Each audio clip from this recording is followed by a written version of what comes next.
তো ব্রাদার ইসলাম, যারা বলে ফরজ নামাজ বাদ দোয়া করা যাবে না, তাকে আমি বলবো বিমল দাসের পেটাকে রেডি করো, ফেস টু ফেস বসো।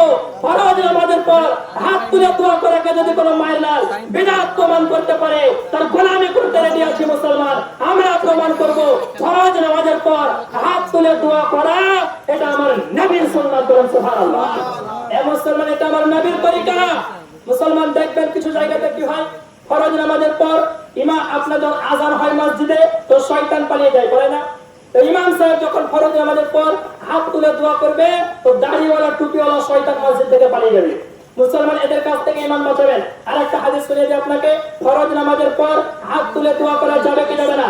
কিতাবটির নাম মুআজামে কাবির তাবরানী, 14 খণ্ড 266 পৃষ্ঠা, হাদিস নাম্বার 14907। সেম হাদিস খানাকে ইমাম নুরউদ্দিন হাইসামি রাহমাতুল্লাহ আলাইহি মাজমাউজ যাওয়ায়েদ 10ম খণ্ড 169 পৃষ্ঠা, হাদিস নাম্বার 17345। সেম হাদিস খানাকে আহলে হাদিসদের গুরু আব্দুর রহমান মুবারাকপুরী নিজের কিতাব তুহফাতুল আহওয়াজির 2য় খণ্ড আপনার 171 পৃষ্ঠা, লাইন নাম্বার 2, 3, 4 এর মধ্যে হাদিসটি উল্লেখ করেছেন। উল্লেখ করার পরে বলেছেন হাদিসটি সহিহ হাদিস।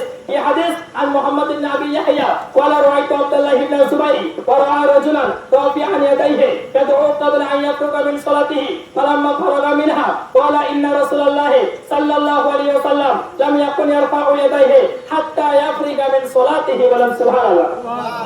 এই হাদিসের মধ্যে মুহাম্মদ ইবনে আবি ইয়াহইয়া রাদিয়াল্লাহু তাআলা আনহু থেকে বর্ণিত হাদিস, তিনি বলেন আব্দুল্লাহ ইবনে জুবাইর একজন ব্যক্তিকে দেখলেন, তিনি নামাজ থেকে ফারিগ হওয়ার পূর্বে হাত তুলে দোয়া করছেন। দুবাই মাসরা পড়ি না, আল্লাহুম্মা ফিরলি ওয়া লিদাইয়া পড়েন না সালাম ফিরানোর পূর্বে।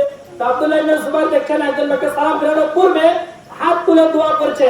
আব্দুল্লাহ ইবনে জুবাইর বলছেন, ও আমার ভাই শোনো, আল্লাহর নবী সাল্লাল্লাহু আলাইহি সাল্লাম নামাজের মধ্যে নয়, নামাজের সালাম ফিরিয়ে দেওয়ার পরে দুইখানা হাত তুলে রাফাআ ইয়াদাইহি, নিজে দুইখানা হাত তুলে রাসূল পাক দোয়া করতেন। বলেন সুবহানাল্লাহ। এ মুসলমান, কিতাবুজ জুহাদের মধ্যে হাদিস সহিহ সনদে আল্লাহর নবী সাল্লাল্লাহু আলাইহি সাল্লাম ফরজ নামাজে পা হাত তুলে দোয়া করেছেন। তারিকুল কাবীরের মধ্যে আম্মাদান আয়েশা হাদিস উল্লেখ করেছেন, আল্লাহর নবী সাল্লাল্লাহু আলাইহি সাল্লাম প্রত্যেক ফরজ নামাজের পরে হাত তুলে দোয়া করতেন। বলেন সুবহানাল্লাহ। তো দোয়া করা যাবে কি যাবে না?